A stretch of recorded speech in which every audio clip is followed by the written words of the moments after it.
Pertempuran jilid 2 antara Iran dan Israel berpotensi bakal pecah dalam waktu dekat. Negeri para mullah baru-baru ini mengancam bakal melakukan serangan besar ke Israel. Brigadir Jenderal Iran Abul Falsai Karchi menyebut negeri para mullah telah memiliki persenjataan canggih yang super lengkap. Bahkan Mayor Jenderal Yahya Rohim Safavi sudah mengetahui titik lemah Israel. Ancaman ini membuat Palestina diprediksi bisa terhindar dari penyerangan keji Israel dalam waktu yang lama. Cetak Gol coba merangkum potensi berlanjutnya perang Iran-Israel sebagai berikut.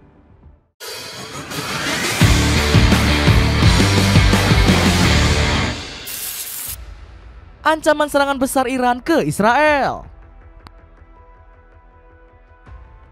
Kemelut panas antara Iran dan Israel masih jauh dari kata berakhir. Meskipun sedang gencatan senjata, Iran mengancam gak berhenti untuk terus melemahkan kekuatan bangsa Zionis. Brigadir Jenderal Abul Falsai Karchi menyatakan kalau militer Iran akan memberikan serangan kejam ke Israel. Kekuatan bersenjata kami kini lebih siap dibandingkan sebelumnya. Jika ada agresi ulang dari rezim Zionis, maka mereka akan menghadapi respon yang menghancurkan dan mematikan.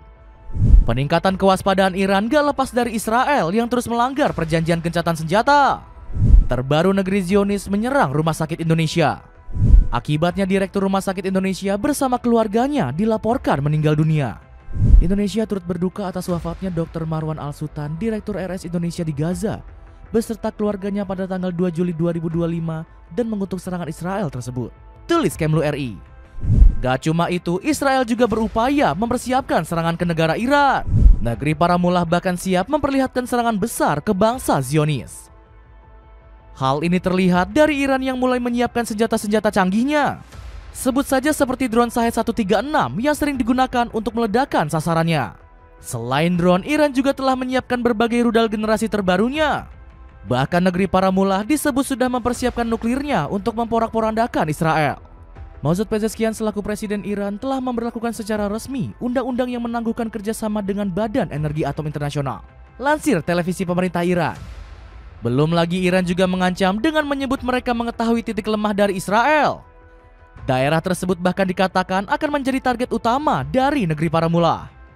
Bahkan Iran sendiri sudah mengungkapkan kalau menghancurkan rezim Zionis menjadi tujuan utama mereka saat ini.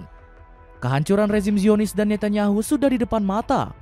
Mereka ingin melemahkan struktur pertahanan dan mental rakyat Iran.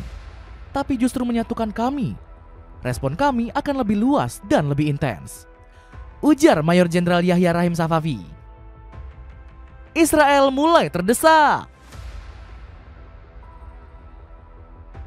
Ancaman serius dari negara Iran langsung membuat Israel ketakutan.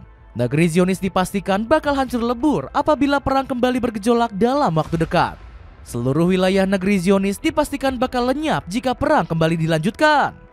Hal ini dikarenakan kekuatan militer pasukan IDF yang belum sepenuhnya pulih sejak gempuran Iran. Kabarnya Kementerian Pertahanan Israel sampai mengemis uang sebesar 288 triliun rupiah. Namun permohonan tersebut ditolak Kementerian Keuangan Israel yang ogah mendanai perang. Otoritas negeri susu juga masih kepusingan mengatasi kerugian akibat kerusakan fasilitas. Sontak hal ini semakin membuat Israel takut dengan ancaman nuklir Iran. Sampai-sampai Israel memohon agar Cina mau meredam negeri para mullah. Cina satu-satunya pihak yang bisa mempengaruhi Iran. Dengan kekuatan politiknya, mereka bisa menghentikan aktivitas jahat Iran di kawasan Timur Tengah, ujar pejabat Israel di Shanghai, Rafid Baer. Penderitaan Israel kian bertambah usai ditinggalkan Amerika Serikat. Donald Trump yang tengah sibuk membenahi masalah ekonomi yang menimpa negaranya. Menurut OECD, laju pertumbuhan ekonomi Amerika hanya mencapai 1,6% pada 2025. Angka ini jauh lebih rendah dari prediksi sebelumnya yang mencapai 2,2%. Gak cuman itu, pasar saham Amerika juga dipenuhi dengan rapor merah. Terbaru indeks saham S&P 500, Nasdaq, dan DJIA kompak turun di angka 0,11 hingga 0,91%. Kisruh Amerika Serikat kian memanas dengan drama perselisihan Trump dan Elon Musk. Trump diketahui ingin mendeportasi Elon Musk karena mencecar kebijakan terbarunya. Elon mungkin menerima subsidi lebih banyak dibanding manusia manapun dalam sejarah. Tanpa subsidi, Elon mungkin harus menutup usahanya dan pulang ke Afrika Selatan, kecam Donald Trump. Dapatkan sneakers Adidas Lifestyle Like Shift yang cocok untuk kamu nongkrong bareng teman. Cek linknya di bawah ini. Iran dibantu sekutu yang kuat. Berbeda dengan Israel dan Amerika Serikat, Iran justru semakin berjaya setelah peperangan. Negeri para mullah berpotensi mendapat dukungan luar biasa dari negara sahabat. Sebut saja Cina yang sebelumnya dilobi Israel untuk menekan nuklir Iran.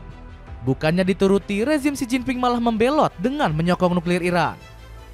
Cina malahan sempat ikut mengecam serangan Israel beberapa waktu lalu. Peringatan ini langsung membuat negeri susu ketar-ketir, mengingat Cina juga punya kekuatan nuklir super kuat. Gak cukup sampai di situ, pemerintah Tiongkok juga ikut menekan Amerika Serikat. Negeri Paman Sam dianggap sebagai dalang utama di balik operasi Israel. Cina ingin mengingatkan semua pihak tentang fakta-fakta dasar berikut ini, yaitu bahwa AS lah yang memulai krisis nuklir Iran. Ujar Fu Chong selaku utusan tetap Cina untuk PBB. Selain Cina, Iran juga mendapat dukungan dari pemerintah Rusia. Negeri beruang merah mengecam Israel untuk gak berani macam-macam selama gencatan senjata. Jika mereka sampai menyerang, ini akan menjadi langkah radikal yang mengacaukan seluruh situasi, tegas Wakil Menteri Luar Negeri Rusia Sergei Ryabkov. Mendengar peringatan tersebut, negeri Zionis mendadak panik setengah mati. Mereka takut dengan kemampuan militer Rusia yang menguasai 90% pasokan senjata nuklir dunia. Ancaman serangan nuklir juga datang dari pemerintahan Korea Utara. Rezim Kim Jong-un dikabarkan siap turun tangan membantu Iran jika Israel mengambil tindakan sembrono. Korea Utara mengutuk keras serangan terhadap Iran. Serangan ini jelas-jelas melanggar piagam PBB dan menginjak-injak integritas teritorial serta keamanan negara berdaulat. Tulis pernyataan Kementerian Luar Negeri Korea Utara. Bersatu menyelamatkan Palestina dari kekejian Israel. Para sekutu Iran juga gak mau terus-terusan tinggal diam. Mereka kompak menyatukan suara untuk membebaskan penderitaan rakyat Palestina.